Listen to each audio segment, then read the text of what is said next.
Hello, everybody. I am Sweet Pea, And I'm Pretty Bird. and together we are Pretty Sweet. Welcome to Pretty Sweet Distractions, where we speak unfiltered about life, love, poetry, and prowess. I want you to sit back, relax, and enjoy the distractions in forms of open discussion on artful words. And of course, with all of that, we've got a few rules.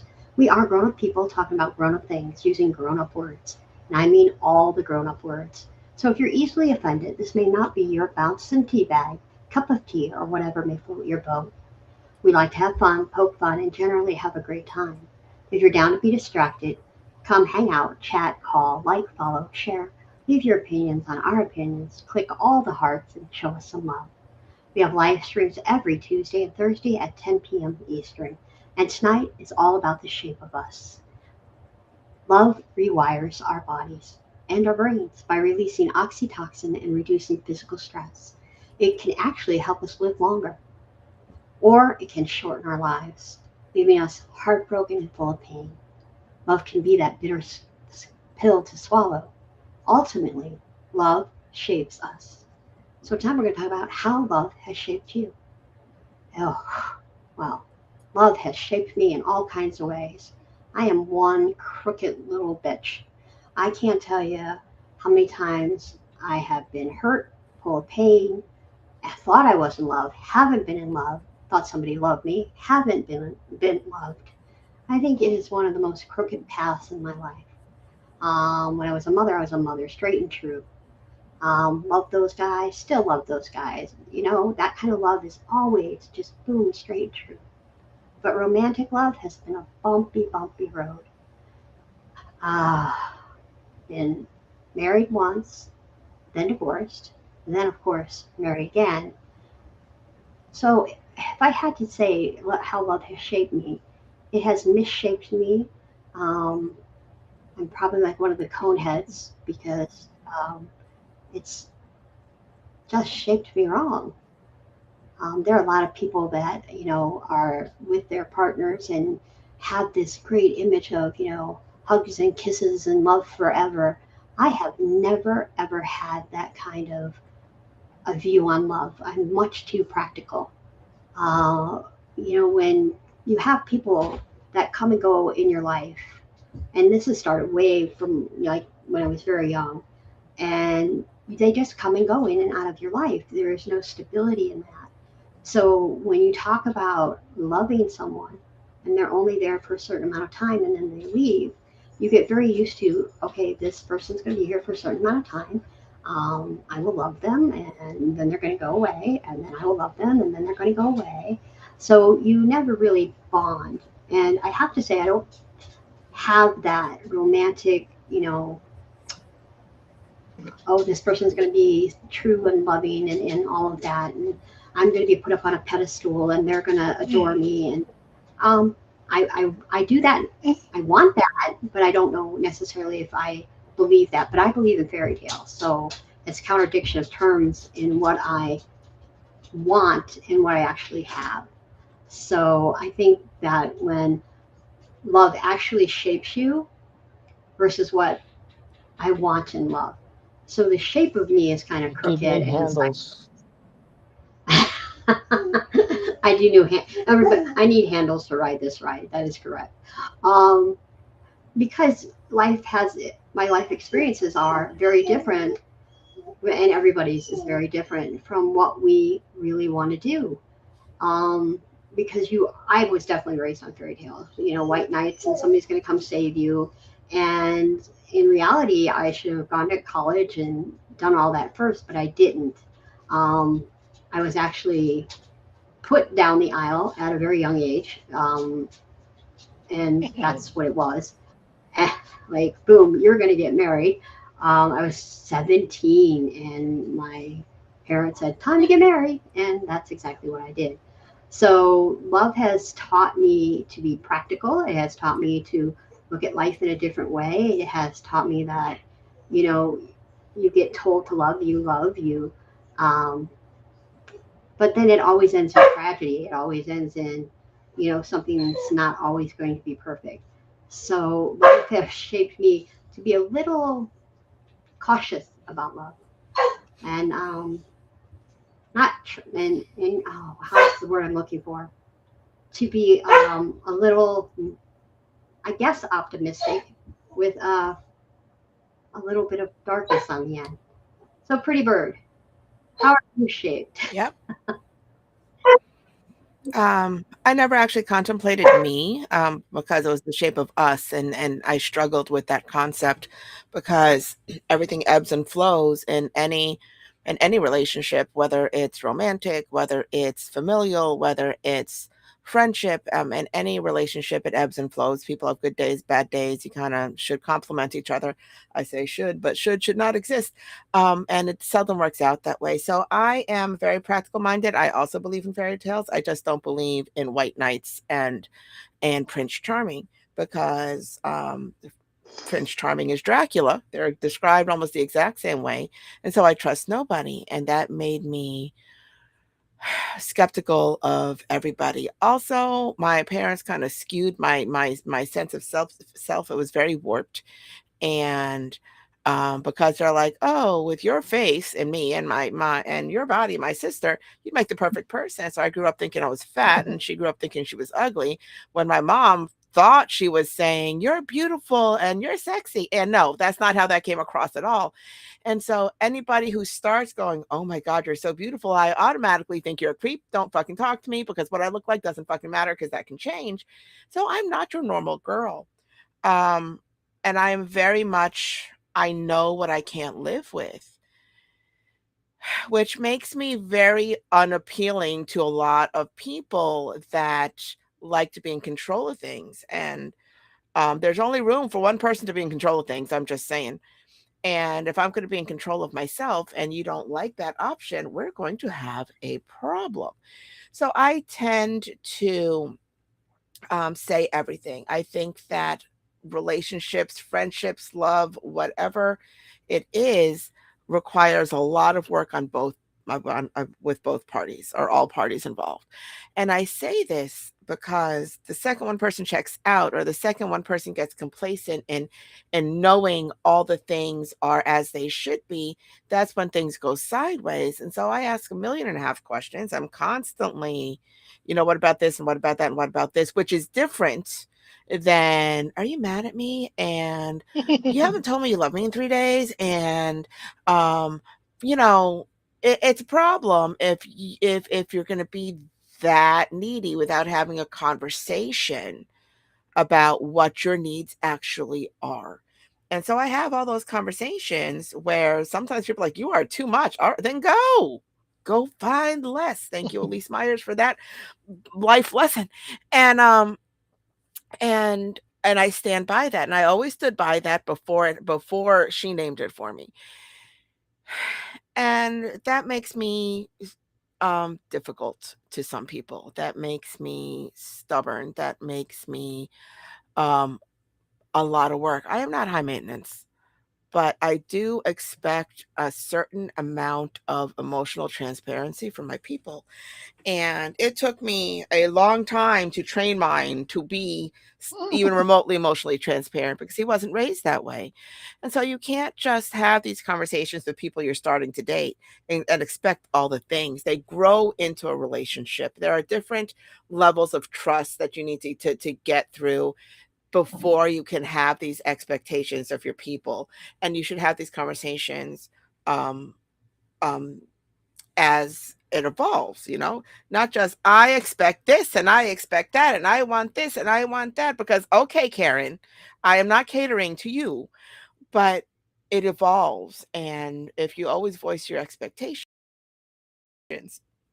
then they should evolve well paths, but in an open view, and not everybody's going to be at the same emotional place, and it ebbs and flows and people backslide and whatever it is. This happily ever after is not a destination. It is the beginning of a lifetime of hard work that is absolutely worth it, but you can't fix everything. It's hard when those conversations aren't constantly had. Now, here's the thing. I'm always saying, if you've listened, I'm always saying, well, sometimes people suck. And that's true because people will disappoint you left and right.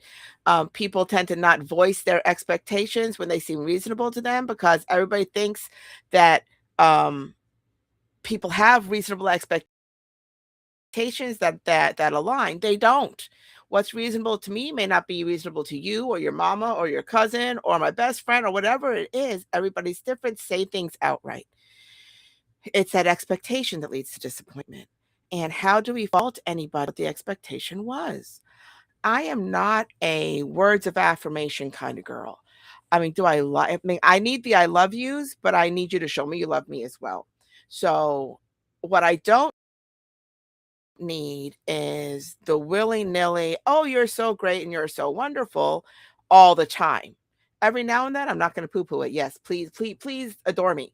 But I don't need that where I know that if I haven't said it to somebody in a while, I have to get it out off my chest to tell them, but that's not a once a week thing. That's not a once a month thing. That's I feel overwhelmed with emotion and something is pulling me to tell you exactly how much you matter. People are different. I've got family members that need to hear all the things all the time, and I find them exhausting because I can't give you all the things all the time. I'm not made that way. And so then this opens up the conversation in my head to why is your love language why do I have to cater to your love language when you and I hate that because it's the same thing with triggers and boundaries. Well, if they're opposite, how do you have a conversation? Well, I can't have a conversation with you right now because that's triggering to me. We need to talk about this to get through this. So if I can't talk to you about it when I need things out in the open, then I can't trust you. I can't go to you. I can't lean on you. Now our relationship's at a standstill. I don't care if you're family. I don't care if you're a friend. If this is how I function, how you function does not play well with how I function. And if you're not willing to have a soft discussion about what those boundaries look like, if you're going to stand firm with the no, I can't, I won't, we can't be friends, even if we're family. I will love you, but I won't lean on you. And so it changes things. And I wonder in this world of empowerment and instant gratification where everybody is entitled to everything and respect has gone out the window because people are like, well, I have to respect myself before I respect you. Sweetie, you're in my house. I'm not asking you to disrespect yourself, but I am asking you to at a bare minimum respect where you are, but get the fuck out. And people are like, well, you're just punishing me for standing up for myself. Who's attacking you? What are you standing up for? And so I find that relationships ebb and flow differently with how empowered or how entitled somebody perceives themselves to be, and they call it growth. And maybe it is if they have been a doormat, a pushover, a people pleaser. But the process of healing from that means that you stand no for things that don't matter because every no is growth until you settle into who you want to be after you stop being what people think you are. I don't want any part of that transition, and I sound like an asshole, and I really don't fucking care because I have been in the middle of that transition, and that transition makes you an asshole. It is good growth, and by more power to you. I will sing your praises left and right, but I don't want to have conversations with you because it turns people into assholes. Because no, but what I said was, and I said I don't want to talk about it, and I said, yeah, you said a lot of things, but we used to have conversations where you say what's wrong with you and then I say what's wrong with me. And now you don't want to talk about anybody but yourself because you can't be bothered because it's draining your energy. Sweetie, what do you think you're doing to me? And certain family members I haven't talked to in 6 months or a year or however long it's been. I love them. I will always love them, but I have zero desire to sit down and have a 3-hour conversation about nothing that includes me. Not that everything has to be about me. Oh, how have you been? And that's a problem. So, how do you shape a relationship in a world where everybody is out to save their own emotional self and has less and less regard for the people that they're sharing time with. And it's kind of like, an epidemic. It's crazy. And it's younger people more than older get that Karens exist. And no disrespect to people who are actually named Karen, you know what I'm talking about. But and they exist, but they exist at any age. That is not an older person specific thing, because there are little mini Karens out there. It is what it is.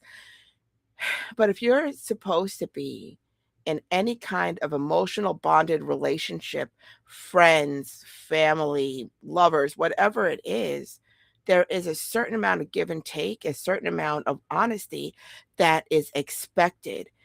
And I say expected loosely because I know I expect it, but I'm also the one that's gonna be like, I promise I won't lie to you, and I expect the same, and if I find out that you lied to me about little things, we're gonna have a long fucking conversation, because if you're gonna lie to me about something stupid, you're gonna lie to me about something big. It's like practice.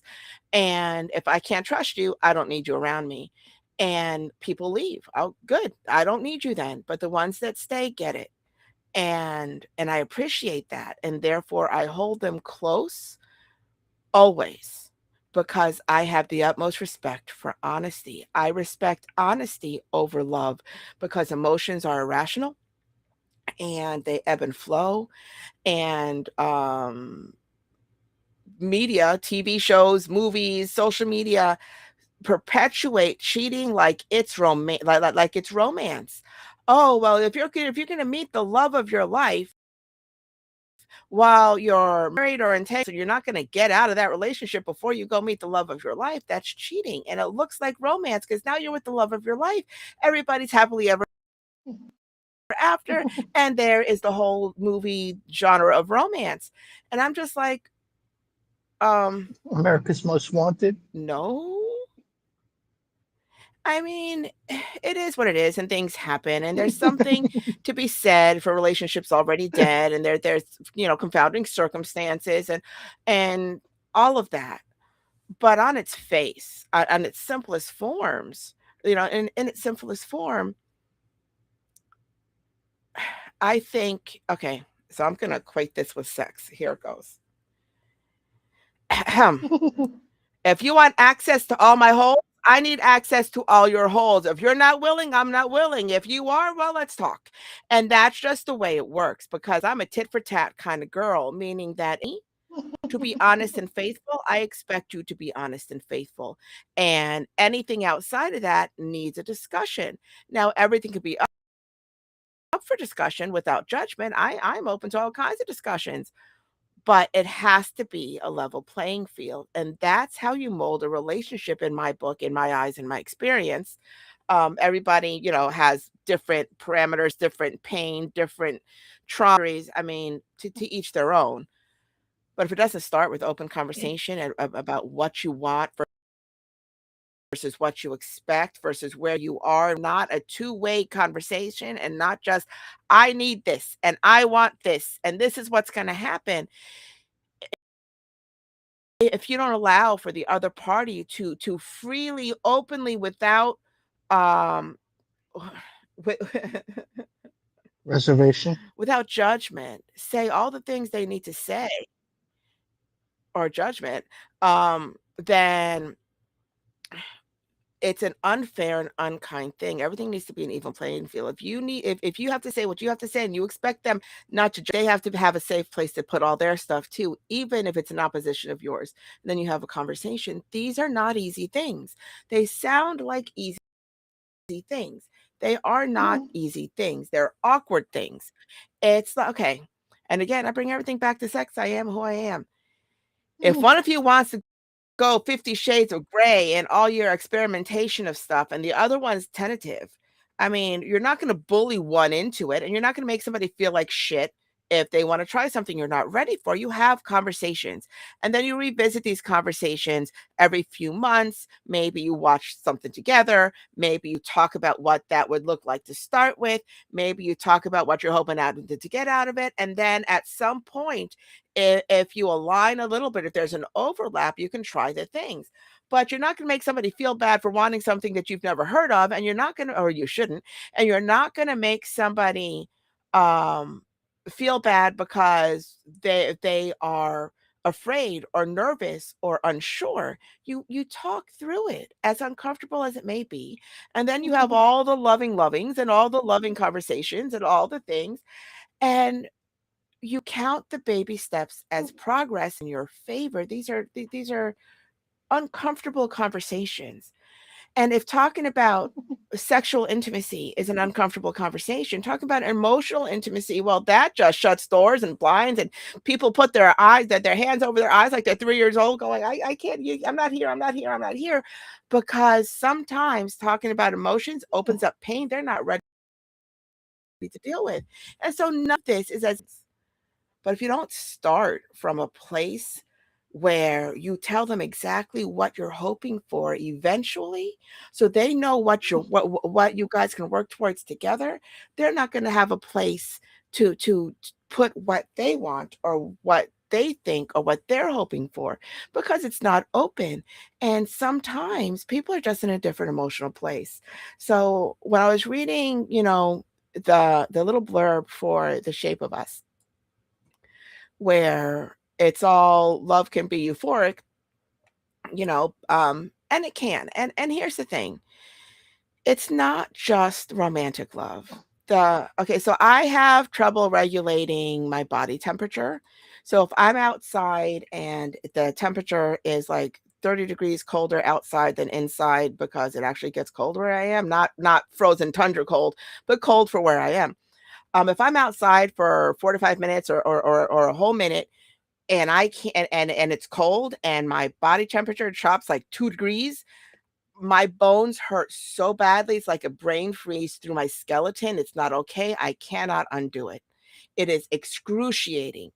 And so the best thing that works for that is being fully bear hugged from behind, like a big, like laying down, being spooned, like leg over my legs, arms around me, and held so tight I almost can't breathe, because it, number one, it's warming. Number two, it relaxes your nervous system enough to try to regulate. And you're not going to have just some weirdo hold on to you for a minute or 2 minutes. You don't even think how long that is, unless you think of a stranger holding you for 2 minutes. You look at a clock for 2 minutes and it makes them want to throw up. At least it does me, because ew. So love, physical contact and things like that, they run a gamut of possibilities that aren't always aligned with whoever you're in love with. But here's the thing. When you are even a little bit, joy is there. And the beauty about love is that it allows for unfettered joy. I mean, it's few and far between compared to the pain, because we, with fear, with anger, with jealousy, with trying to look at somebody's actions through our own response system that has nothing to do with their response system. I mean, we torture ourselves with the possibilities of unfortunate things. But if we let that go for a minute and you let yourself sit in the good, it will encompass your entire body. And we can feel that for ourselves. We can feel that for others. The happiest I ever am is watching the people I care about succeed. Or I used to teach music and CCD for several years. And so when the first graders, second graders, whatever, they would do their little dance and do their little songs in the middle of mass, I would cry. I would invariably cry, not for any other reason than I was just so happy and they did so good and I'm so proud of them. And whenever I would watch my kids do anything, so being happy for somebody else is a very powerful thing. And it's very hard to notice for ourselves, at least for me. Okay, so maybe I'm just a sucky person, but it's a hard thing to notice when you're bogged down with what needs doing, with all the responsibilities, with all the ways you think you're letting people down, with all the things that you have to do for your kids or your family or taxes or insurance and these doctor's appointments and those doctor's appointments. Your own happiness gets lost in the mix because it floats and everything else has weight. And so it just gets lost in the mix and we forget to focus on the good, because the good doesn't always outweigh the bad. But if you've got a little bit of good and a lot of bad and you focus on that good, especially if somebody's in that good with you, it can absolutely overtake the weight of everything else if you let it. And it's a beautiful, beautiful thing. But being free enough to be that happy comes with trust, and trust comes with expectation and conversation and all the shit I just talked about. So, this was a hard topic for me because it's so many things all at once that it was hard for me to pinpoint something to bring or something to write to. So, hopefully, I did fine. We shall see. You are always awesome. And Why, thank you. Rex should be back, I hope. Yeah. I'm sure. He's been in and out. His internet is unfortunate And we've today. got Voodoo on YouTube. Yes. Do we? So he's. That is So awesome. that is great. No, I agree with you. I mean, there's so many things that love is and love could be. I mean, I love your descriptions, by the way, of communicating and, if I'm going to do it, you're going to do it. That was fabulous. I never thought of it that way.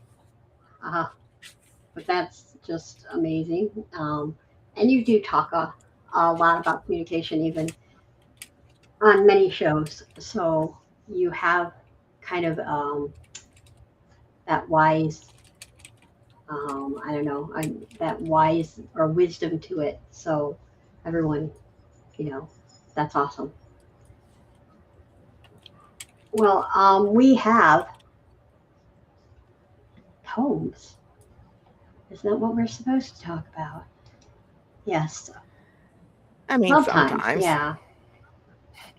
I don't know if it hinders anyone to not be trustworthy when you first enter a relationship, because both you and I went, well, but whoa, we're not going to trust right away. We're not going to do this right away. And I don't know if that. I think that's normal. Do you? I mean, if you're just, it's got to be normal. Can you imagine trusting somebody fully? The second you say hi to somebody, that's a dangerous situation. There's no self-preservation in that. But I know people that do. They're just like, oh, they're the greatest, and I just met them, and I think, and I can't wrap my mind around that. Are these lonely people? Maybe they are lonely people, but I mean, they fall in love so quick, and they're like, oh, we're going to do this right now. I'm like, what are you talking about? Why would you be even thinking that? You've known this person for like less than 6 months. And I don't know. It's like, shouldn't you know them for like at least a year or more than that? But I don't know what the timeline is. So there's no timeline. It's what you feel. But there's a difference between wanting to trust somebody and them proving you wrong. And for everybody, there's a different parameter for how many times you can be proved wrong before you choose not to trust somebody. So my thing is this: I will have a basic trust until you let me down. And by basic trust, I mean I will take you at your word until you show me otherwise. But I'm not going to trust you with anything that I find personal, anything that is personal to me. If it's not your business, it's not your business. If you want to hear all the things that aren't your business, listen to our show. I spill all my tea. But in real life, I don't. I'm very private. I get very offended if people talk shit. So there was this scenario. Oh, I'm going there. There was this scenario where I was supposed to host a different show, and I couldn't make it. I was deathly ill. It was not okay. I couldn't make it. And I told I don't even know what I want to call them. We'll just call them the host. Let's say I was a co-host. And I said, listen, I won't be able to make it. This is the reason. It is not for public consumption. I'm letting you know so that you know. I don't care what you tell them. Just don't tell them this, because it's not their business, because I don't like my personal business out there. And then I get messages asking how I am and how the hospital was. And how the fuck do you know my shit? I told one person, never again. And I promise you that never again is permanent. So Once you show me you can't trust me for stupid, or I can't trust you for stupid shit, I sure as hell am not going to trust you for big shit. That's just the way that goes. Now, if I already give a crap about you, if I already care about you, if you're already kind of in my circle, we'll have a larger discussion, the benefit of the doubt. I will try to understand, because I've said it before, there's a difference between betrayal and perfidy. I can say that to me that was a full on betrayal because I said it outright. But because she tells all her things to people, she didn't think that this was one of those things that I would get mad at. I said specifically, don't tell anybody. And she told somebody, which makes it now perfidy. It was a choice to go against what I told her not to do. And I cannot forgive that. If it's the possibility of an accident, a miscommunication, we'll have tentatively keep you where you are until the waters get tested over and over and I feel safe in trusting you with little things. But generally speaking, once you do it as a choice, you will never be the same person to me again. And I'll still know you and we can still hang out. I'm not going to trust you with nothing. I won't even trust you. Your half of it. Get split checks from the get go, because when I don't trust, I don't trust. And that's just how that is. And it's unfortunate. So, do I trust people right out the gate? No. I will give people the benefit of the doubt to a certain very superficial degree, which I think is normal, polite society shit. You're not going to automatically go, you're an ass, you're an ass, you're an ass, you're an ass, and treat them accordingly. I mean, you may say they're an ass, but you're going to work with these people. You're going to, be alongside these people. However, you're going to be alongside these people. You're going to be cordial. You're going to be respectful, hopefully, and they'll be respectful. Maybe you guys have a funny, joking relationship, and that's all well and good. None of that has anything to do with trust. That gets built up slowly. And life lesson. So anybody out there, whoever comes across this, listen to me and listen to me good. If they start telling you all their business and you listen and you're good, but then they all your business, it's your business that's their goal. If they talk all their business and they don't ask for reciprocity, you're good. They chose to trust you. They can trust you with their stuff. You can build a slow rapport that way. Then maybe you feel safe trusting them with something, or maybe time, that's on you. There should never be pressure for you to reciprocate a level of trust. Be like, oh, I had 6 surgeries last year. Wow, when was the last time you were in the hospital? No, they don't have the right to your personal stories, to your personal information, to anything that you consider private, just because they shared theirs. If they have an expectation, they are clocking that shit for a reason. Beware. If they're talking all their stuff and you're listening and you're building a friendship and there's no, well, I told you all my stuff, you haven't told me anything. If that doesn't happen, you're good. Build it slowly. That is fine.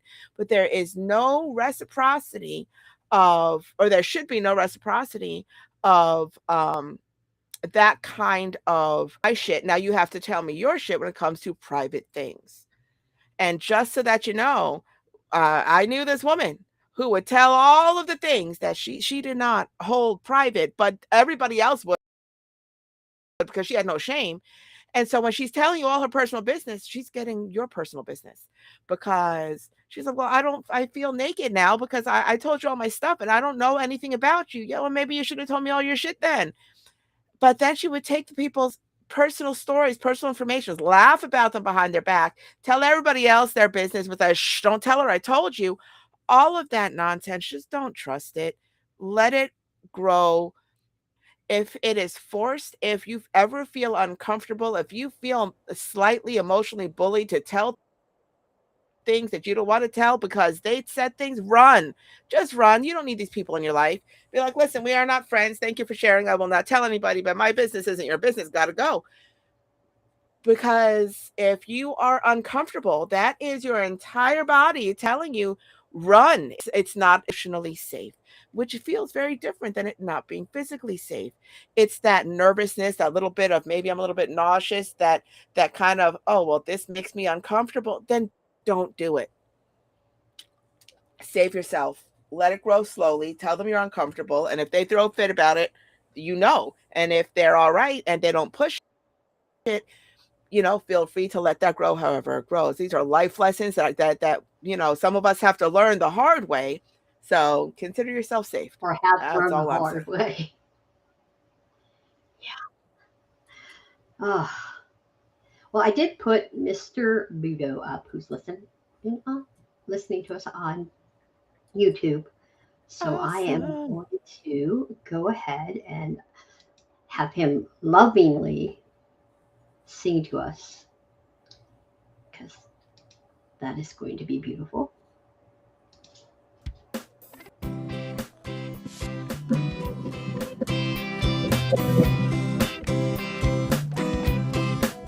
When I look back on my life, I see the heartache in good times. I can't believe this, so many years, the good and bad, I shed so many tears. But I've never lost my faith in loving you, girl.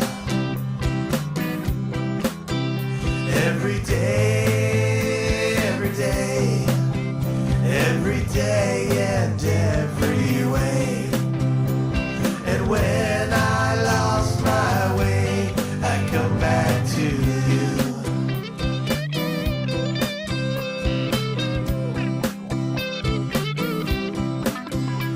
Every morning you give to me a sweet gift eternally. And now I can't thank you enough for me, for the life you shared for free. And I'll never lose my faith in loving you, girl. Every day, every day, every day and every way. And when I lost my way, I come back to you.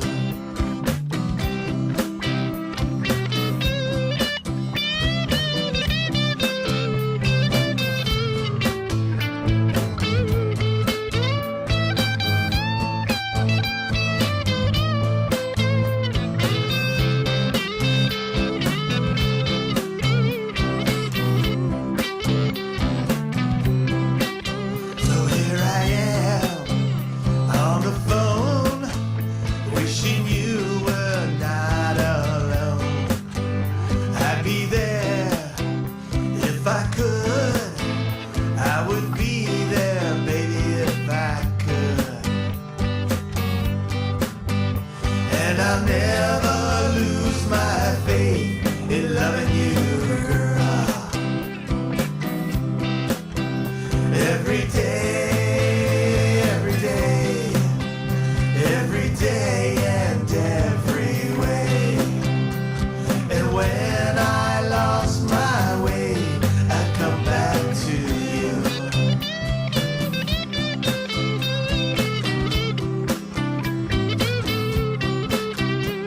To you, you are who I come back to. It's you, it's you, it's you I come back to.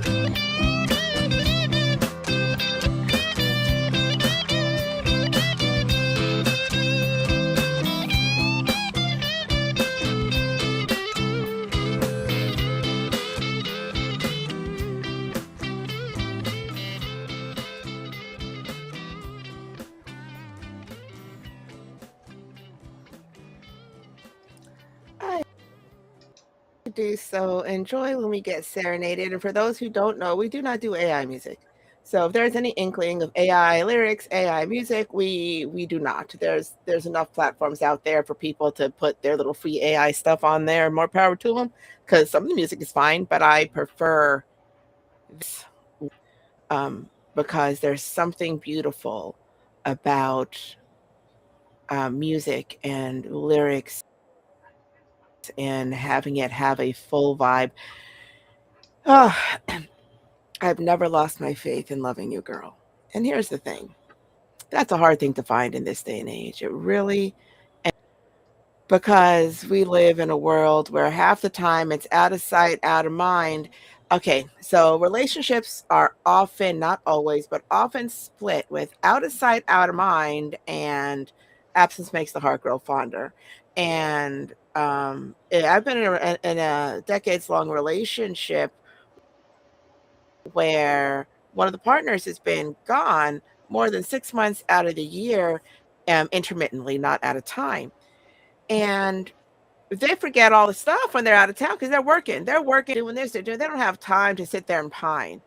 But when you're stuck, and not necessarily stuck, but when you're at home and you're raising your kids and you're keeping the house and you're paying the bills and you're doing all the things that need doing, and it feels like you're a single parent, even though you're not a single parent, there's with that. There really and truly is. And while the longing can be the other way too, usually when they're on their way back, because now they have a minute to sit and reflect, it's different than missing them from the moment that they leave. When there's nothing that's taking up your brain, because I don't know how you all are, but just all the chores and life, I was going to say expectancies, but that sounds like death. So no, all of the responsibilities that you have are not necessarily, they don't necessarily fill your brain with inspiring things to keep your mind busy. They're kind of mindless half the time.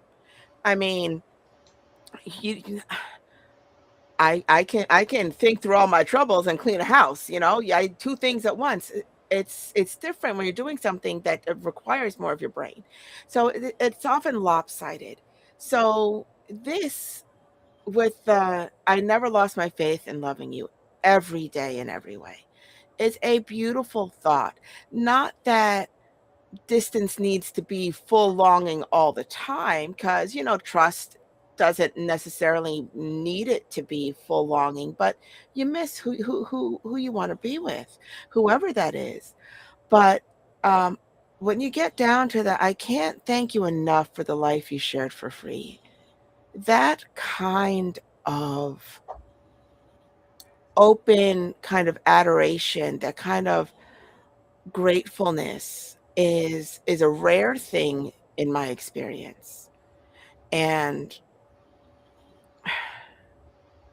people don't say it enough, which is why I have a strong thing for have the conversation, have the unfortunate conversation, say the thing that you're worried about saying, get it out there, because chances are somebody needs to hear it.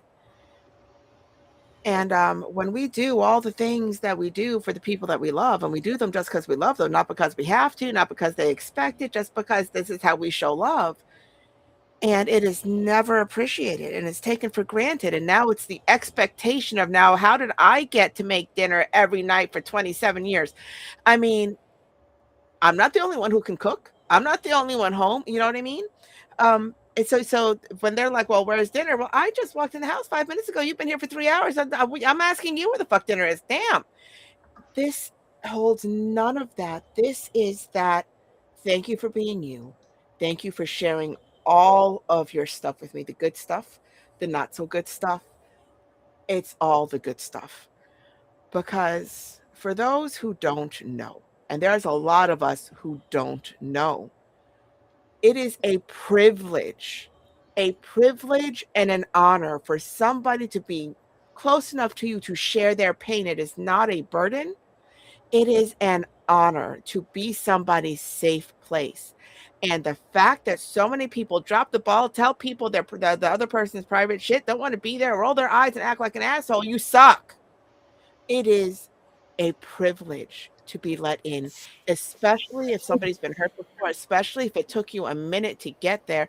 And I'm a big ass hypocrite because I don't ever burden people with my shit. And I understand that, but I will not turn anybody I care about, I will not turn them away if they are in pain. I am up. I don't sleep. I don't need to sleep. Tell me all your shit. We're good. I am here because it's an honor to be chosen as the safe place for somebody to share their vulnerable bits and pieces. And people are just like, "Oh, she just talks so much, and, oh, all they're gonna do is cry." Yeah, maybe all they're gonna do is cry. Maybe somebody passed away. Maybe their heart is broken. Maybe they need a place to be able to let it out because no place in their regular life lets them let it out. Be that person. And this says, "Thank you for letting me be that person." And it is a beautiful thing, a beautiful, beautiful, beautiful thing that I don't have enough words to express how amazing that is.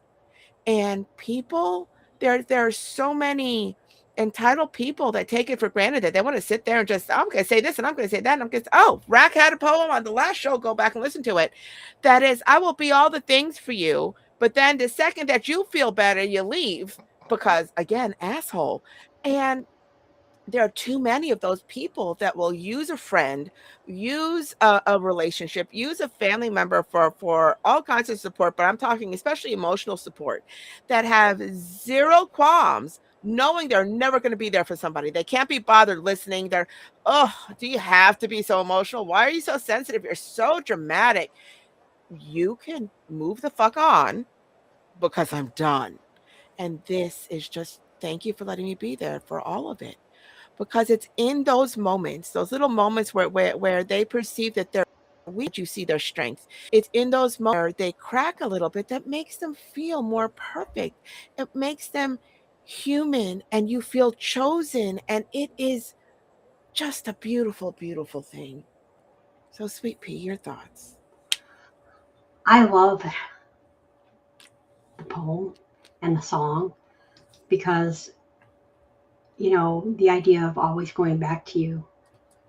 Oh my God, these two going back and forth about having each other's baby. That's just killing me. Sorry. Um, and the idea that the years are good and bad and the shedding of the tears, but never losing faith. There's something about it. There's something about never losing faith because there's a bond and there's a freedom with each other. And there's this idea that you can always go back to that comfort and that place where you feel the most wanted every day, every morning, where she gives him this special gift, that sweet gift internally. And that's a great place to be. That's what everyone truly needs. And whether he's lost, whether he's happy, whatever it is, I come back to you. And I really, really love that. I would be there if I could, you know, whatever he's doing, he just always wants to come back. And that's just amazing to have that kind of love and to have that person, that one person that you want to go to. I think it's absolutely beautiful, amazing work, and I love how you put it to song. It's just beautiful. Rack, if you got to hear it because you've come in and out, what do you think? I heard bits and pieces of it. Bud Lennon. Um, I appreciate your ability to put things to song and the snippets that I heard. I think it's probably and again, not having heard the whole thing, but the biggest takeaway, the part, the refrain, and I think it was the title, "Never Lost My Faith in Loving You."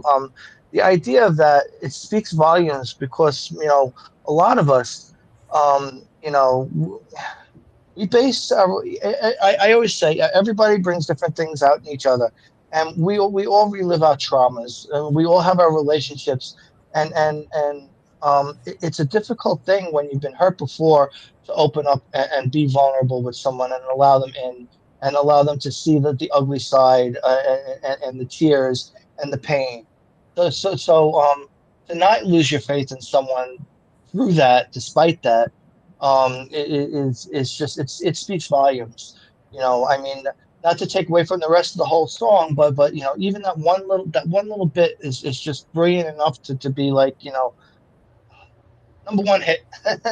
Bill, get Casey Kasem back from the dead, have Billboard charts and all the fun stuff. I appreciate you and the way that you're able to take a moment like this and highlight it in a way that is very meaningful and uh, just beautiful in so many ways. I actually have Rack up there next. If we would like to just go ahead and play you right away, I think that would be great. And then we can roll into our lovely announcements for the week. So this is Raconteur. Our Story by Raconteur. Beckoning, you enchanted me over a precipice, sending me careening into a place I swore I would never claim residency again, yearning to learn everything about you, surviving today that we might spend tomorrow, hand in hand, strolling amid rubble and shadows, creating new memories with each tentative step, sharing our tears and laughter, making the best of everything life offers together, unburdened by the pursuit of fairy tales, writing our story with blood for ink and time as my pen. Ultimately, as long as I can finally hold you, it matters not what the future brings, offering sanctuary in my embrace, cherishing that which truly matters. Finally, free to explore our desire, words become superfluous, replaced with understanding, influenced only by our hearts, ours to nurture, ours to pursue. End poem.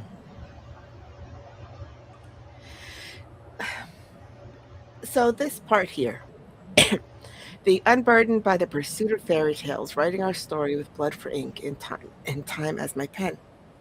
Oh, my voice is leaving me. We were talking earlier about how, we still believe in fairy tales, but here's the thing. It's not Disney versions of fairy tales. It's this. The fairy tale is the writing our own story, building a life together with all the deep emotion of people that are not afraid to share. And it is a beautiful place to be. I say beautiful a lot. My dog's going crazy in the background. My apologies. And it's lovely. It is lovely to be able to be on that same page, to want to turn it to a blank one and start a new chapter and understand that since we're writing the story, it doesn't have to ever end. It can ebb, it can flow, it can twist, it can turn, so long as you are by my side. There is no bad, because good is that exact proximity. And I find that to be lovely, truly and truly lovely. And this bit here, as long as I can finally hold you, it matters not. Or what's that? It matters not what the future brings, which reminds me of Ad Finum by Ella Wheeler Wilcox, which I opened the show with on Tuesday, in that it doesn't matter if I'm going to spend the rest of time in hell, so long as I can hold you, I will suffer. The rest of it doesn't matter. Just give me that. And I love that, because there's something to be said about emotional proximity. I mean, emotional proximity along with actual proximity, is aces, but so long as we're not content with the warmth of the body, so long as being with somebody to not be alone is not allowed to define who we are or how we love, because it's a scary thing to extricate yourself from something that at its base is comfortable, even if it's nothing else. So love is an unpredictable emotion. It's irrational, it's erratic, it's all the ups and all the downs in extreme measures sometimes. But the good outweighs the bad. No part of love is hate. And um if out of sight means out of mind, and it actually means out of mind, there's a lot of conversations that need to be had. But this poem is, you're never out of mind. You're always with me. And I find that to be beautiful. So, Sweet Pea, your thoughts. Rack. You break my heart every time I read you. Um, but I love this because it's a story. It's our story. I wouldn't say it's our story, but But amid rubble and shadows, creating new memories with each tentative step, sharing tears and laughter,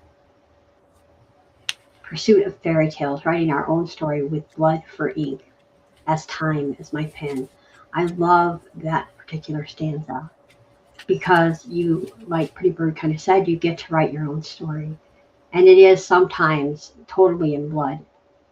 But when you say ink, blood for ink, and then time is my pen, um, the concept of time being your pen, as if you can write forever whatever you would like in your own fairy tale, um, is kind of amazing.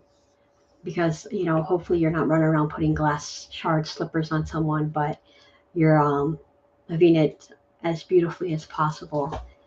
But ultimately, as long as I can finally hold you, it matters not what the future brings, because that's what you want to do. You want to hold the love of your life and be with them, and offer that sanctuary. It's just such a beautiful poem because it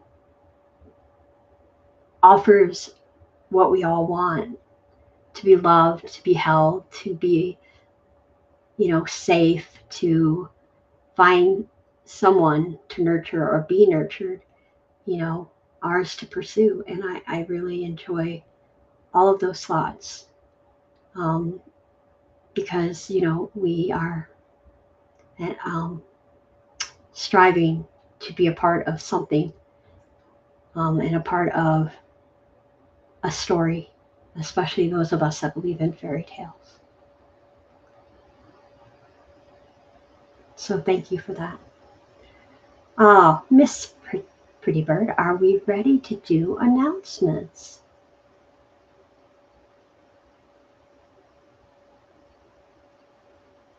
I lost the bird. I lost the bird. Oh, I'm sure she will come back. So, I'm here. oh, I'm okay. just talking to mute. It's Oh, absolutely. So tomorrow is a pretty sweet story time. And for those who don't know, that is when we open our studio to all the people on all the platforms. We will put up the link so you can call in and tell us your story tomorrow.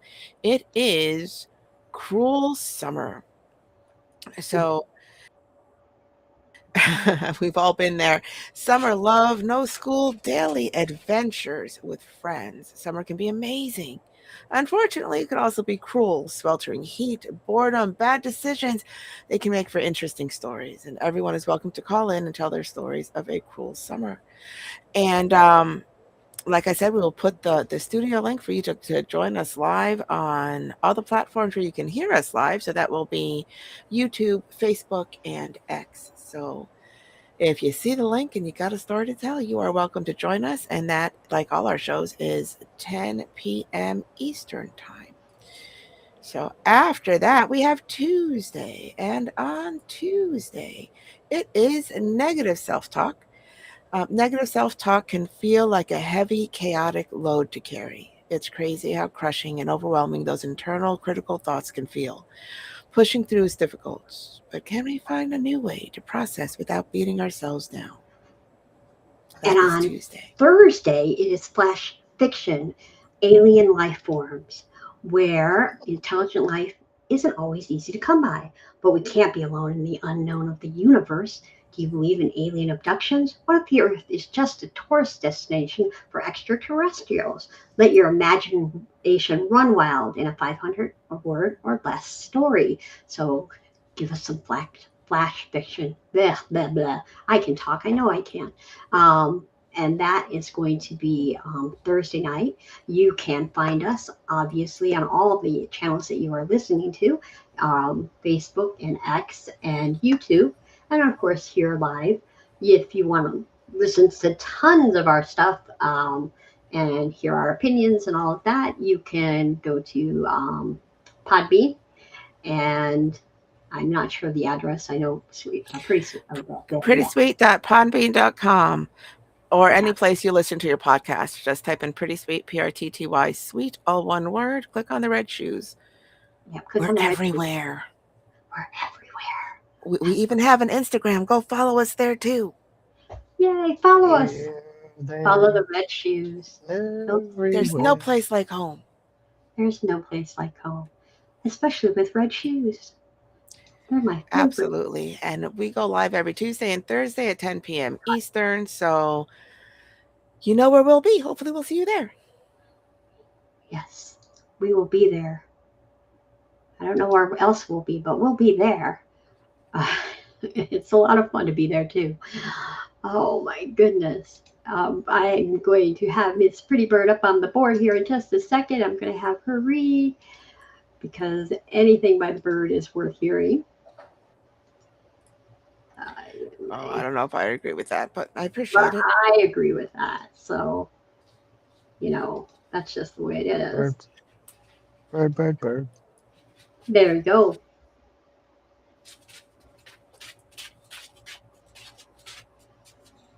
Okay.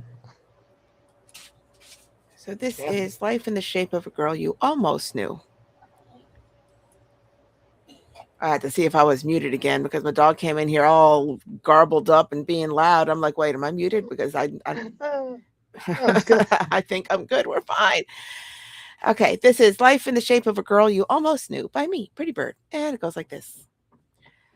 Liquid curves, stain and passing breeze, pouring ear to ear Cheshire through a soul.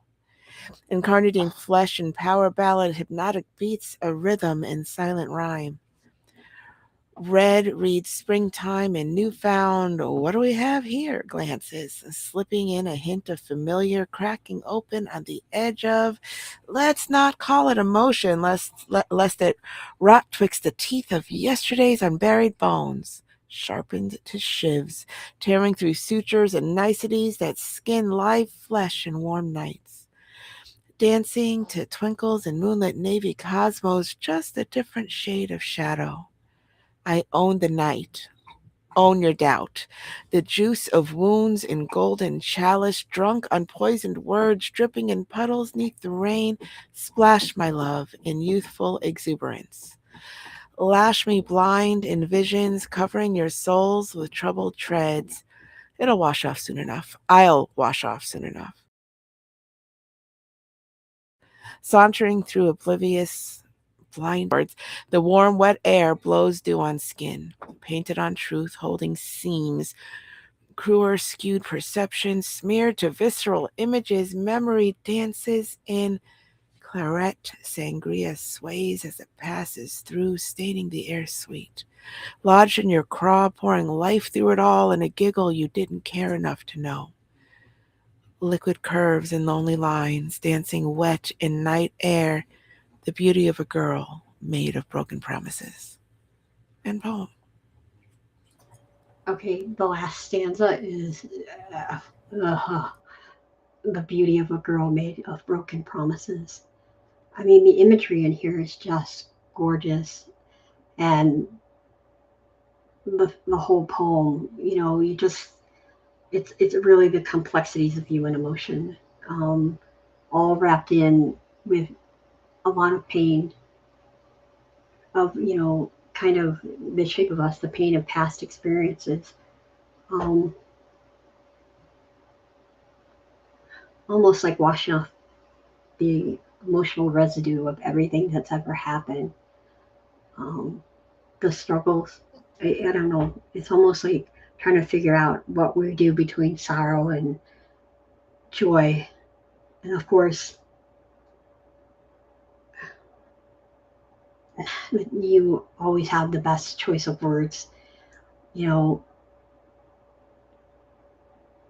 I just, memory dances and clarinet sangria sways as it passes through, staining the air sweet. I mean, that's gorgeous. Um, and the metaphor I love. The juice of wounds in golden chalices. The juice of wounds. Wow. Wow. And yeah, is it tears or a bloody mess? I think that's great. But the juice of wounds in a golden chalice, why not put them there? It's just beautiful. And you make it personal, always the person, always. I don't know how you manage to make pain and love so beautiful, but you do. And I'm always very jealous. Yeah, you do have an intimate relationship with pain. And Raconteur, your thoughts. I think she makes it beautiful by holding a mirror up to it. The idea of this, I mean, everything to me goes back to the title. Um, when you say, girl, you almost knew. Is that how you worded it? I'm sorry, I'm not reading it. Um, Yes, but the idea of that though, is like, here's what you're missing, without kind of rubbing their nose in it. You know, it, anyways, in that when you put it in that context, it reads completely differently to me, and that's what I love about it, because to me, everything about you is tonal and complex and situational even, but it all comes back to the honesty, and um, you know even when you look at yourself, as much as you don't like looking at yourself, you know the the idea that this is what the other person is missing out on, is what tickles me, because again, it's just beautiful in that regard, and I enjoy it. absolutely. So I'm gonna throw me up, and this is What are you, a cat? yes, got a hair wall. Um, this is Broken Hearts Belong in Wonderland by Sweet Pea. Broken hearts belong in Wonderland, a world that keeps no time. Scattered moments of sniveling and random giggles and bursts of rhyme cannot be judged from a tick-tock clock with pressures of moving on. Tall and handsome with words of integrity, he beguiled my sensibilities. Teenage butterflies flew until rose-colored glasses cracked, awoke to hostility, regurgitated hypothesis, a clown wearing a wife's mask. Optical illusions, fear and confusions, confessions and amusements, simplicity and an apology assures the prevention of trust, not accusement, as a witch's brew of resentment boils in the blood of discontentment. Thunderstorms reign behind closed doors as scars of savagery remain. Vows reclaimed as love hangs on strings of ego and shame. Power plays and sad songs, emotional swing set games. Survivalist or suicidal quests, can the breath of a wedding kiss be revived? Skies drop dying stars and the tear stains on moonbeams often lie. Wishing wells collect tarnished pennies, suffocating dreams to die. Broken hearts belong in Wonderland, a world that keeps no time. Scattered moments of sniveling and random giggles and bursts of rhyme cannot be judged from a tick-tock clock with pressures of moving on. End poem. I'm going to apologize now for my dog crunching on a bone behind me, but I can't get it away from her, and it is what it is. So, I'm apologizing now for the rest of the night. This reminds me, there's a song. It was on the Dream a Little Dream soundtrack. I'm not old. Shut up. By Lone Justice, and there's a line in the song that goes, "Blind faith or hallucination? How do you tell between the two?"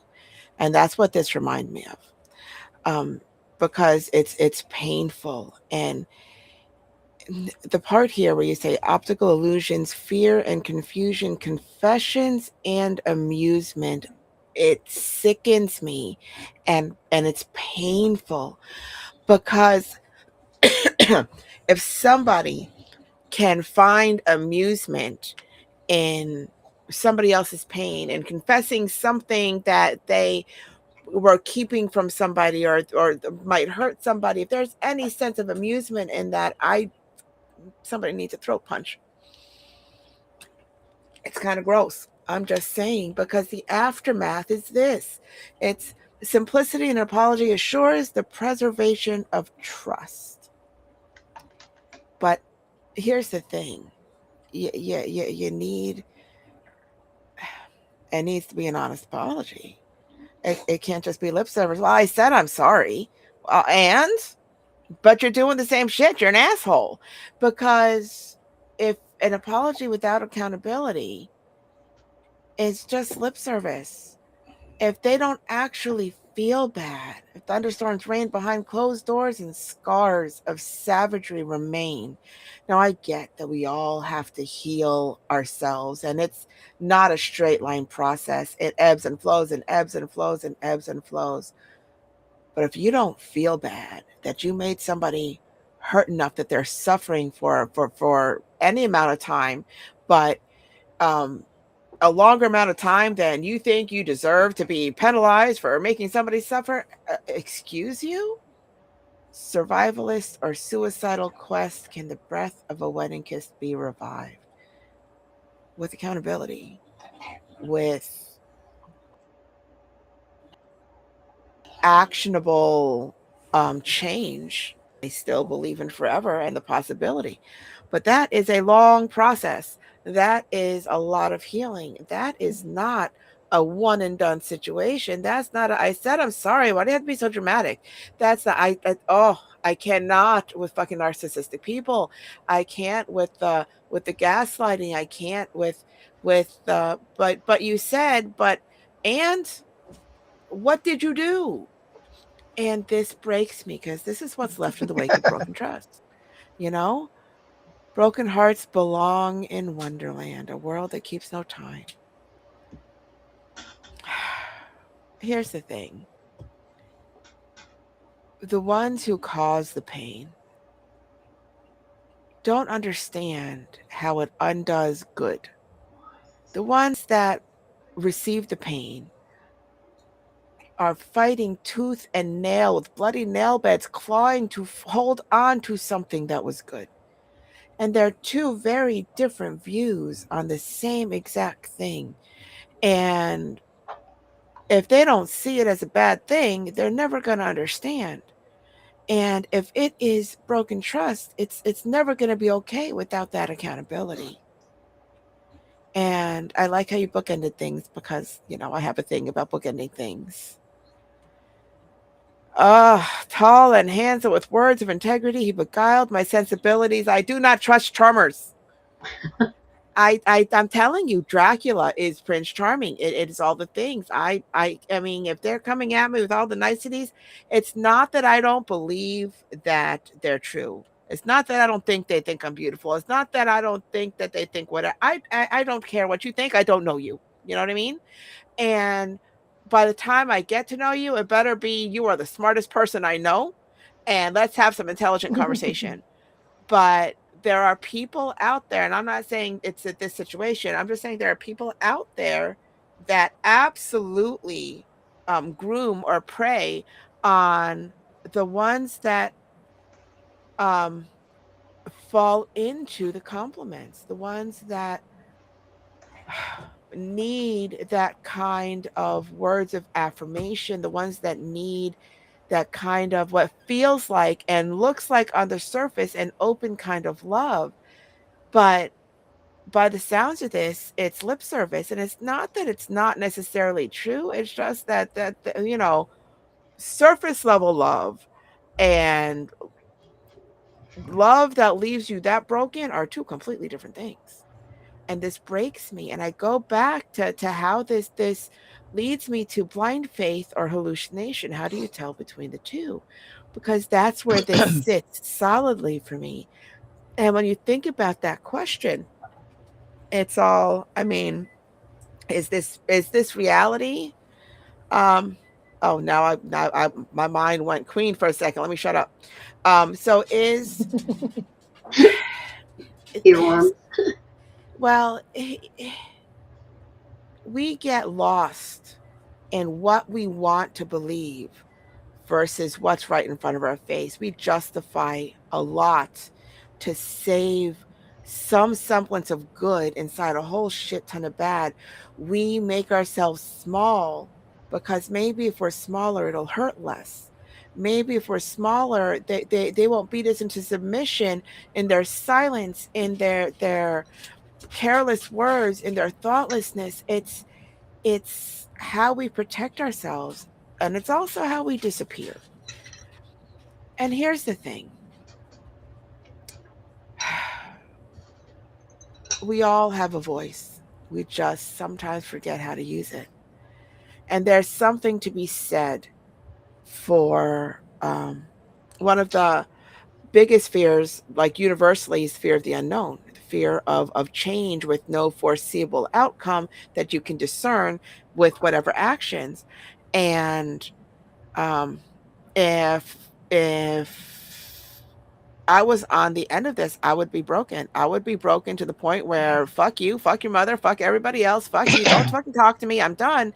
But I'm done with everybody like that I ever meet until I can heal something inside myself, if that is possible, because I tend to wear that dress to prom and never take that fucker off. And that's not the healthiest way to be. So it's a hard thing to try to dismantle the broken bits and rebuild or heal from what's left, because it forces us to sit there and be like, who am I now? Versus who I thought I was, versus who I wanted to be and made myself believe I was, but was I ever? And the more we break that apart, the more we feel, okay, maybe it's just me, the more we feel like we were living this giant delusional bullshit of whatever, because how could I be this asshole? Nobody's an asshole. It's true until it's not true. And when it's not true, while it unravels the foundation of everything, it doesn't mean it wasn't true in that moment. And that's a hard thing to reconcile inside of yourself, because how can you be in this much pain and still be in that much love? But if everything was based on a lie, the way we view honesty in its totality, then none of it was real to begin with. But we're looking at it the way we look at it, not the way they look at it. And they obviously have different parameters for whatever. So it was true to them in whatever moments were true to them, because some people are very out of sight, out of mind.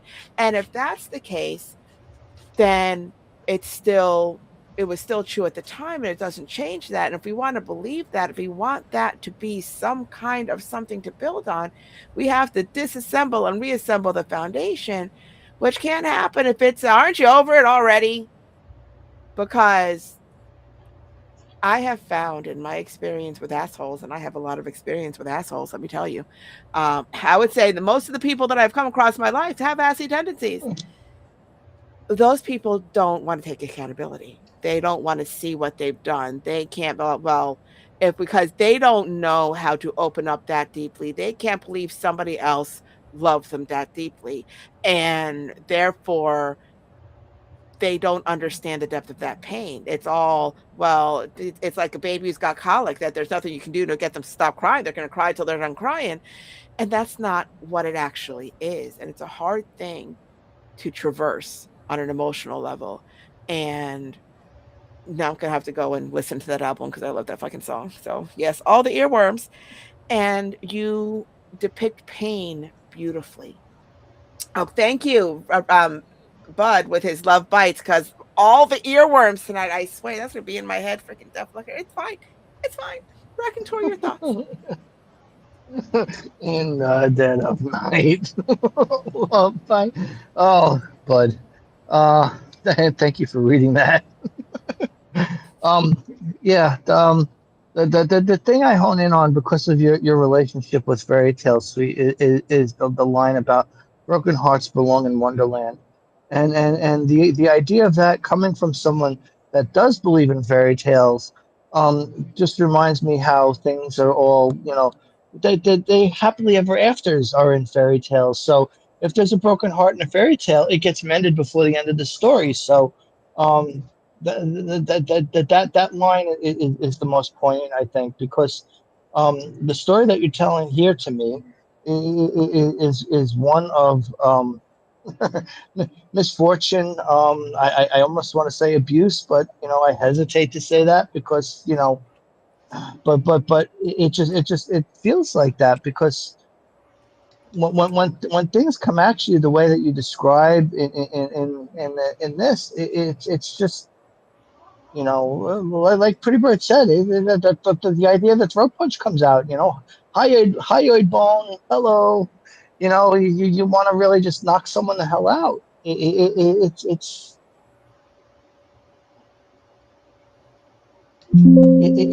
hard to um, understand, like Pretty Bird said, because your idea of what love is, is pure and pristine and whatnot, with tinges of red, because you are who you are, and dead babies aside, and other bloody things that wander into your storytelling, but the idea that is, you survive all of that, and it's love that gets you through it. And if the other person doesn't support that, believe that, then I don't know, they just, they don't belong in the story, I don't think. So that's my prejudiced opinion. You're prejudiced. Recasting. I don't know if it's prejudice, but it's a great opinion. So I went and I Well, changed Rack's poem because he put them up in order. I hope you don't mind. Oh, I don't. I just go want for to it. make sure they heard all his audios. That's all. So did you want to read it or did you want me to read it? No, go ahead and read it. I just All read. right. And all right, because Bud's got another one that needs reading too, so you can read that one. All right. This is Presence by Raconteur. And Presence, ENCE, by Raconteur. And it goes like this. Life would be meaningless without your love. The sound of whispering rain on fallen leaves, stirring up the fresh smell of air that has been scrubbed clean, wasted without your heart to share it with. Because without you, there is only the vague concept of contentment, creating an all consuming emptiness that demands to be pursued to realize any semblance of happiness. Without you, there may be life, but there certainly would be no joy, no purpose, and no solace. And in your absence, all that is beautiful would remain unappreciated and unnoticed. The smile that slowly transforms your face, and brilliant sparkle that lights up your eyes at the beginning and end of every new day calls to my soul, churning a desire to bear witness to such splendor every available opportunity for as long as I draw breath. You give it all meaning, and with you, time slows to a crawl. You are the beauty in my world, illuminating the dark corners and evaluate and elevating the ordinary beyond its potential. Yours may be but a single life, but you've touched so many, and mine more than any other, and through our love you found a way to nurture the happiness and beauty in our lives and manifest our dreams. End poem. Ugh, you know, I want a love letter that looks like this. I want to be all the things. because this is all the things. I mean, beyond its potential. I have been told you're not living up to your potential since I was 6 years old. I want to be beyond potential. That is freaking fabulous. And okay, first of all, I love your poetic prose. And this is the only one that I have seen you do. And I absolutely love it, which makes it feel very personal, very much like a letter, very much this heartfelt that comes with this kind of resonance that just kind of swells in the air around you as you read it, and it vibrates, kind of encompassing all the things, which kind of for me makes me want one just like this. I want to be this for somebody. I want to be, I want to be somebody's call that calls to their soul to witness whatever splendor they can think they find in me. That would be amazing. I want to be splendiferous. This is amazing. It would be meaningless without your love. And I guess that opening line kind of not only sets the tone, it kind of sums up the entire piece. Life would be meaningless without your love. And I'm finding that loving people as a verb is growing to be a lost art in modern society. People love the idea of love. They love entitlement. They love what people can give them. They love how people make them feel, but that's not love is a very round thing. It's very much an ebbing, flowing, giving and taking, this kind of yin yang. I will support you when you need it. You will support me when I need it. And emotionally speaking, if you're on the same wavelength, that can ebb and flow sentence to sentence, day to day. It's kind of this music that you guys make together just by existing in the same space, and it's a very powerful pull. And it's very rare to find. I find so that love the idea of love, or love being in love, like that whole new part of love, that where it's still learning things and still super exciting and still butterflies and all of that, where oftentimes when you jump in with both feet and the other person isn't in with both feet, that stays lopsided, and it ends lopsided, and it sucks. But here's the thing, the joy and the beauty of love is not in the new stuff. It's not in those kind of butterflies. It's in the butterflies 10 years down the road when you see them across the room and they give you a look that only you understand, and your entire body blushes without a word You're gonna get it. across an entire room. Seriously. And you only get those with time. It's the way you can watch somebody just reading something, and then they take a deep breath and a slow exhale, and you know they're contemplating something, and you let them have a moment, but you don't forget to ask them, because you notice it's those beautiful things, the way they put the cap back on your toothpaste when you forget it, even though they have their own toothpaste. It's those little stupid freaking things that make it more than just um Toothpaste. it starts with an I. No, it just infatuation. My brain, I swear. It's that test of time. It's years down the road when you they don't annoy you. You love them because their little annoying things make them exactly who they are. And because it's part of who they are, you don't love them despite it. You love them because of it. Because of all those little unique things, even if sometimes they drive you nuts. Imagine your life without them. And this speaks of that to me. Of all those little things that end up being everything, that this encompasses all of it. That, you know, that smile that ends up lighting up everything and sparkling all the things and being where you find your own joy and you want to look at that every single day. It is not a big thing to smile, but sometimes it's everything. And her smile is everything. And I find that to be amazing. So, Sweet Pea, your thoughts? Bud says the happy locker. That was me. Um, and that's what I was gonna say. This belongs in something called the happy like you don't have one, but you should, because I definitely want this love letter. I want it to be mine. I know Pretty Bird claimed it first, so I don't know what to do. Uh, I have never actually seen you write like this. I'm sure there's got to be more if you did that to begin with. Um, it's gentle. It's peaceful. It's uh, definitely, you know, and I love the POV, the point of view, and the whole I don't see you with my eyes. When I look at you, I see you with my heart. That's just gorgeous. That's not the poem that was just read, though. Oh, that's the other one. Sorry. I'm reading the other one. Sorry. The love letter. I have, I do love that line though. Um,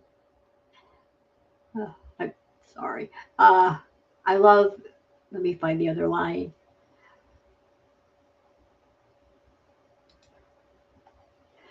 Let's see. Okay. Here it is. Sorry. Because without you, there is only a vague concept of contentment. Um, contentment, only a vague concept. So when you have nothing that's going to make you, feel contentment or anything else like that, and yet this person does, they make you content, they make your world illuminating and all of those things. I just, again, kind of like with Bud, finding that person that you're going to give everything to, and you are the beauty in my world, illuminating the dark corners and elevating the ordinary beyond its potential. I wish I could be that person for someone. But you've written something, it's just so touching and so, I can't even understand that. Beautiful. I just, I want somebody to look at me like that through those eyes. It's just gorgeous. It So, absolutely is. And Bud's on the board says Titanus Jr., which I absolutely love because I think he's the only other one that's like, I need you to write me a love letter that I think I've ever said ever. yeah, So I absolutely love that. yes, I think that's just gorgeous. So I have, let's see, the next one I'm going to do is, we'll do Budo's other one. And I've got that ready. But God, Brack, you can't do things like that. That's just going to give me, precious little sweet dreams today. I can't have that happening. You know that. I have to have bad dreams, horrible dreams, things like that. Those are not good. Oh, thank you, Reaper. I was just about to do that. So this is Rings by Budo. Like rings of water from that single ever fateful cast, does a stone swell the tidings of love, until unto your weighted shores, as pixels of light bathe contours serene, and a soul's kiss alone gracious greeting. Breathe deeply. Eyes awake in rapture, and with a prayer, a cloak seraphim, a dream realized, and poem.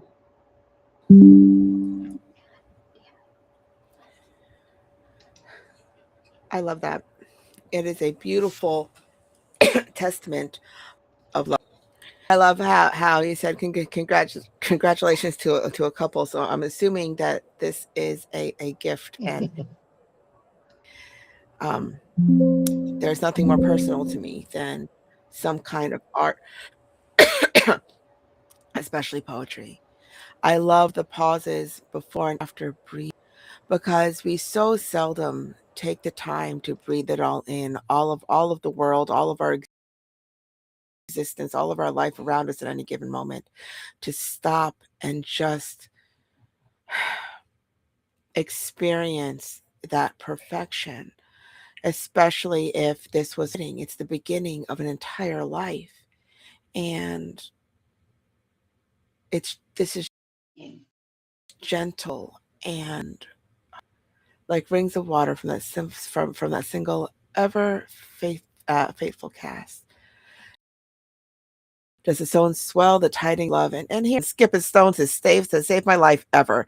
I just don't have the wrist action for that. But I used to love. I live in Florida, and so we have these unfortunate sun showers that are very, um, Pervasive. very, very what? Pervasive? I no, that they come and they're like a wall of rain with big drops, and then they leave. But sometimes those big drops start far apart, and I used to love when I was fishing the canal because I wasn't always a girly girl.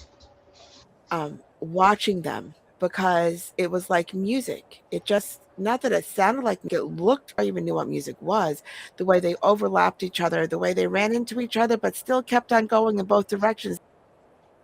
They didn't stop. And I was mesmerized by that. And it's absolutely a testament to what life looks like at the beginning of a relationship or through any relationship where it ebbs and flows and it grows and it grows and it grows and it gets wider and wider and wide.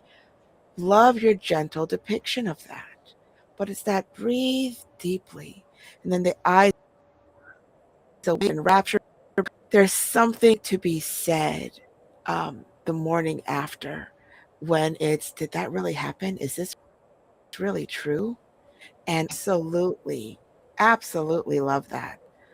Um, so, Sweet Pea, she's in and out. Are you with us? Oh, I can hear you. I don't know if you can hear me. I can hear you. You are good. Okay, good. Um, Now, I I have like, to know, like, Bud is with us, but not with us. Like, so I don't know if he called in or not because our studio is doing weird stuff. yeah. Um, I love the Rings of Water from that single Ever Faithful cast. I just absolutely really adore that. Um, as pixels of the light bathe contours serene, it's just so beautiful. And to breathe deeply, it's just peaceful, and to wake up with an angel. I thought that was just, really, really kind of sweet. And you have your dream in your hands. And, it's kind of that you can let go of that and take that deep breath and go, oh, this is my peace. This is where I belong. This is my gentleness, my home. And that's what I found very just relaxing and beautiful about it. So, Raconteur, your thoughts? Yeah, this speaks directly to what I would say is the the heart of the prompt for tonight. The idea of the shape to take a ring, the shape of an in the twisting the infinity. The idea that so you lifted that and put it into words in a way that you know only you. um, yeah, beautiful, beautiful, bud. Absolutely beautiful.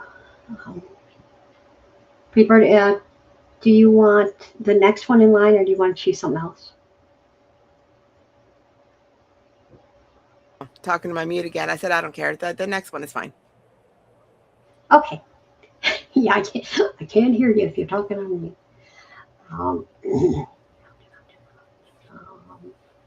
that is going to be this one. All right. Okay. And I am ready when you are ready.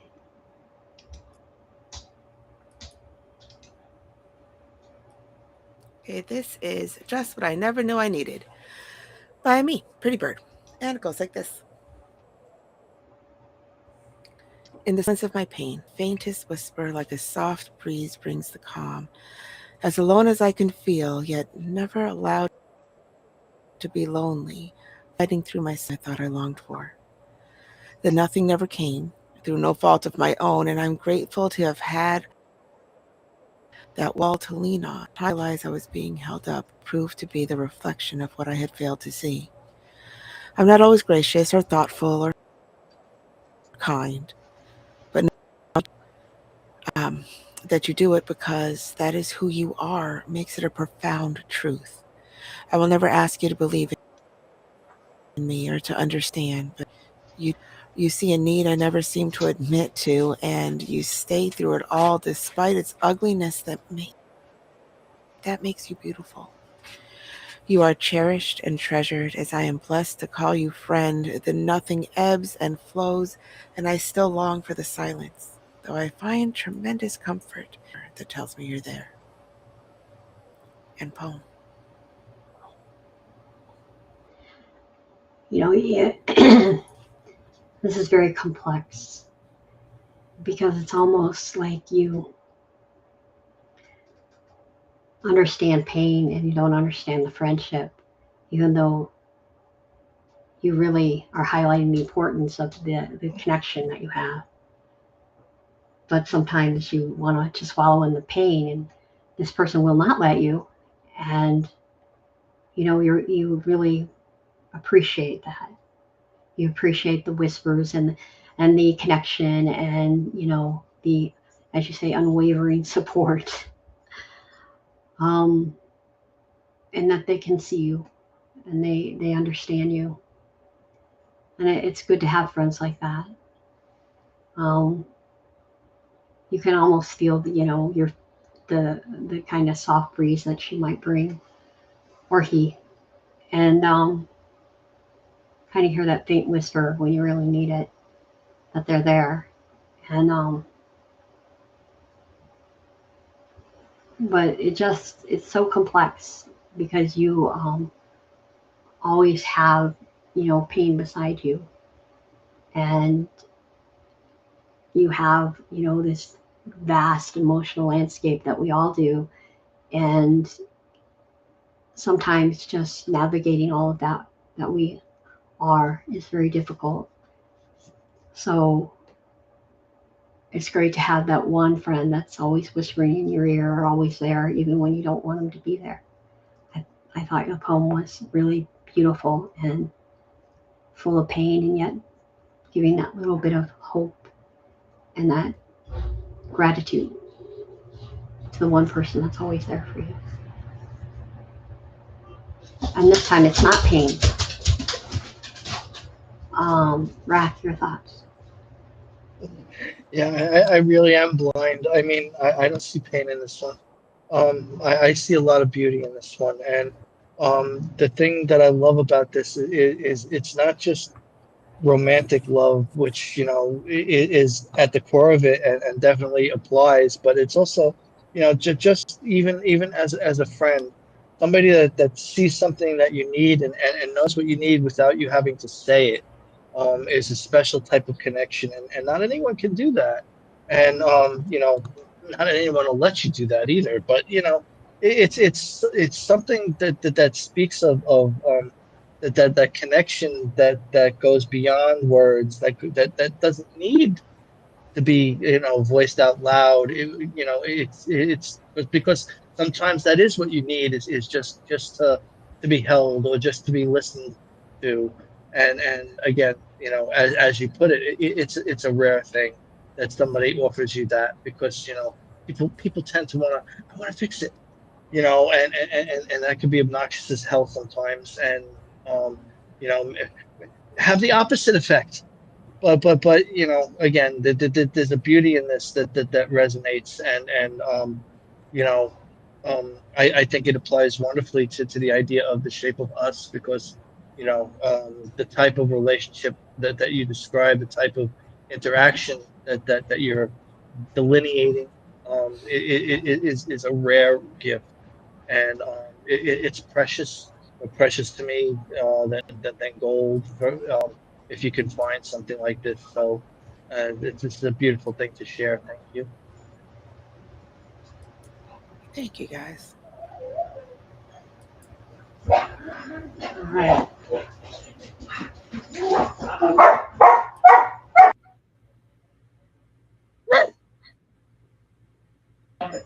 My dogs are going to go crazy.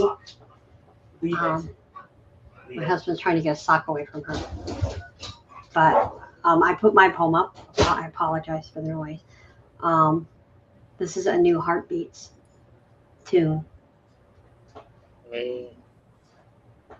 Silent is the daughter, disappointed in the father, obedient for the day, stayed for 18 years of shame. Camel's back is whipped, stabbed by one more prick of hay, and crawls away. A heartbeat ceases, a widow is born, a mother faces death, and a fetus isn't grown. Criss-cross hopscotch under the bus, the wheels went round. A goose went loose as a ducks dunked. Life moves in kindergarten games. Sad tunes left cheeks weeping, drizzling salt rain poured, acid down the gullet into a turning stomach, twisting the tissues of flesh into pain. Lungs blow in 1-2 rhyme, a heart bump pumps in metronome precision, a body held in a surgeon's hands, waiting for its opus to be written. Eyes slowly lift from unconsciousness, hear the odd sounds of whoosh whoosh, thumpity thump thump, hoping to sing a song to a new beat in my soul. Then poem. I kind of love how this is the transition before and after. And I don't know if you want to tell the story or not, but you brought the poem, so I'm assuming that it's fine. Um, but this reads to me, and I could be wrong because I often am, and that's okay. This reads to me like before before the cow. Like right before the cow, with the possibilities of probable, imminent, whatever, and life flashes before your eyes, and then you come through, and it's a new beginning. On some level, anyway, it's a new beginning. It helps um, ground you and find a little bit of strength that had been gone for a while. Because when you are sick, it takes all the strength you have to have that heart keep beating and lungs keep, you know, taking in oxygen and all the things. But I love the end of this uh, because it's a renewal. It is a new beginning. It is hope where there was a slight resignation beforehand when you go through all of the things, all of those little pinpoints of memory through this bit of childhood and that bit of childhood and this teenage years and all of the things with the growing of the kids and all of the pain and now here we are trying to exist in a better place now that you've got better hardware. And I find this to be um I mean, for all intents and purposes, it's a brevity that tells a complete story, the story of a life and the story of renewal, all in one. And there's a gentle transition for something that can be a very harrowing experience. I mean, a lot of us have faced, medical crises and imminent death and all the things in many different ways, but not everybody faces it with this resignation that if this is the end, it's the end. I've been through all of these things, and if I come out of this, here I am, and it's all uphill, or it's all up from here, because the other side of that was the possibility of not waking up at all. And so I find this to be inspiring. So, Raconteur, your thoughts? You said it ground. So does that make her ground beef? I like the idea of this as well. The way that you're describing kind of your life flashing before your eyes. Uh, and then you come out of it with like Pretty Bird mentions, with a fresh start, a new beginning. Um, kind of in computer terms, what you would call a reboot. So, um, I thankful for the cow because you're you're outstanding in your field. OMG. So we're all very thankful for that cow. Back to you, sweet.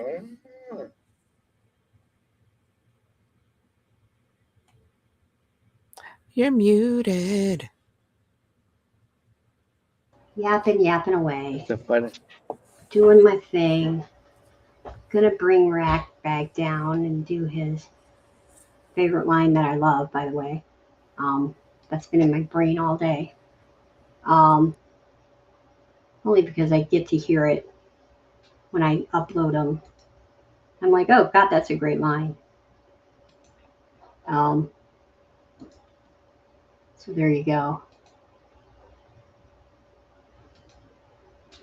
All right, Rack. Here we go with this one.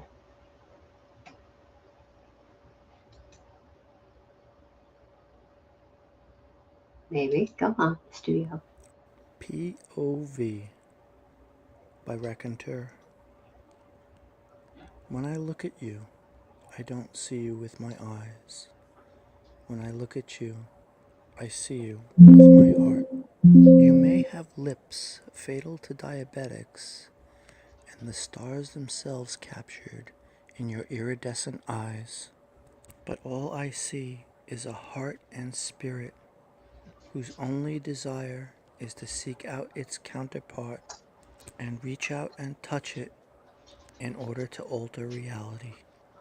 So if feelings define beauty or perception is reality, physical appearance is merely window dressing, and you are the single most beautiful soul, defying the ugliness of the world by shining your light and dispelling the darkness to reveal the truth of what lies within us all, bringing about happiness in me most of all.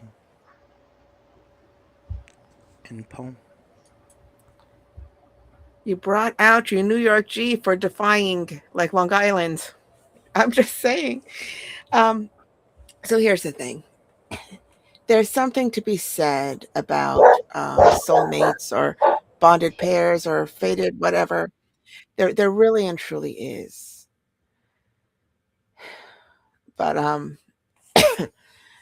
this whole idea, so if feelings define beauty or perception is reality, which it is, physical appearance is merely window dressing, and you are the single most beautiful soul. And there is a massive difference between being a beautiful soul and some creep coming up to you in a bar going, damn, you're beautiful. Are you They're just, doing? see, I don't mind that. Joey done ruined me. And I love this. And it's something that I've touched upon here recently, because that's what love looks like. It's not this superficial, momentary, here are some roses, so how is your heart still broken? I bought you, 2 dozen flowers are going to die in 4 days. You does that not make you happy? It's And a good time.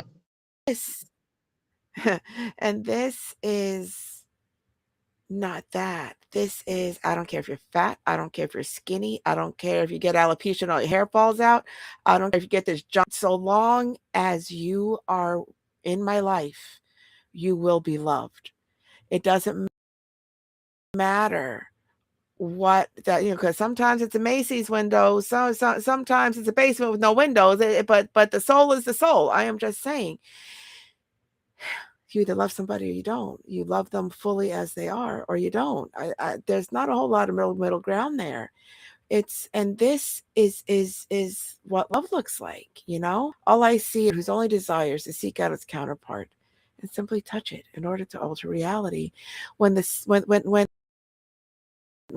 proximity, when a single touch, same air, and it changes who you are, it is profound. It is a full life lesson in profundity, because sometimes that's all it takes to change you, to alter a life, to make you see things differently, whether it's for a moment or they are your person forever. It changes you. And that is never going to manifest itself in, it's been 3 months and wait, here's a gym membership. You know what I mean? It will never look like that, because what it looks like is, you look tired. I'm making you dinner. You sit back and relax. I've got this.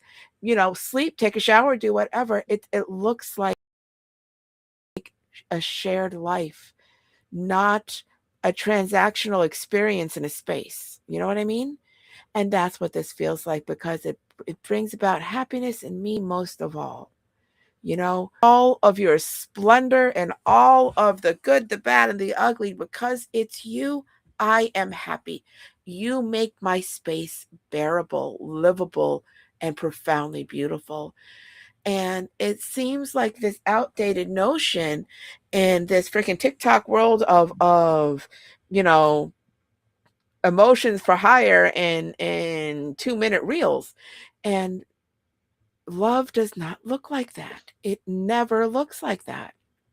When it is not for show, when it is not plastic, when it is not. Okay, so there's a difference between um, uh, being visible to everybody like performing love, and um, being seen and present in that space. And there is no performative part of love. Love is or it isn't. If it's doing gestures, if this is what I think I should do, and not just because you want to, there's something broken in the synapses of how you define a relationship. And this has nothing to do with you, or this is what a good husband does, or I'm ticking off the boxes to make sure I don't look like an asshole. This is because it makes me happy. I will give you everything. I will lay it down for you. I will do all the things. And that kind of love, it's hard to fathom with some level of reciprocity. And it usually doesn't take a whole lot. I will do all kinds of things, but if there's acknowledgement, a little bit along the way, I don't ever need equal. I need occasionally. Not because I feel small, but because I don't do what I do for the praise of doing it. You know what I mean? You do it because you want to make them happy. You want to make them nurture. You want to care for you. You need to make sure that they feel loved, which sometimes needs more than just an I love you. And you do it because it makes you happy. Happy because they make you happy. And I love that. So to see somebody and feel all of that love so much that it pours out of you and what you do, that's what love is. That's what love looks like to me. And so this is amazing. So Sweet Pea, your thoughts?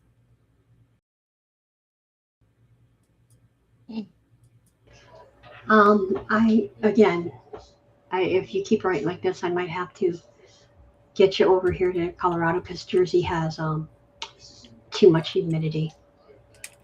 But when I look at you, I don't see you with my eyes. I love that. It's just great, and It's because I'm so blind. I, I, I know, but that's why I think it's great. But so if feelings define beauty or perception, it's reality. Physical appearance is merely window dressing, and you are the single most beautiful soul. Ah, yes. Bringing about happiness in me most of all. Again, it's that peaceful place where people find their happiness, their joy in that one person. And I'm so, you know, awed by those. Um, that joy, that place that you can feel safe and be happy and find that. It's really lovely, and the way you write about it, it makes it feel like those are the end of fairy tales and what it's all about. Not necessarily the white knight, but the one that's just going to be there for you, the one that you can make happy and be a part of it. So I think it's just gorgeous and beautiful. And I never knew how to love and romance file, so now I have to go through that. It's absolutely gorgeous. So boy, have we talked a lot about love and connections and how it makes us and shapes us. So that actually brings us to the end of our poetry tonight and the end of our discussion about love. So we have coming up tomorrow night story time where anybody can call in and tell us about your cruel summer because that's our story theme. Give us a call. Tell us about how cruel summer has been to you, whether it's a sunburn, a lost love, or some crazy story, because everybody's had a little bit of a cruel summer in their life, and we'd love to hear from you.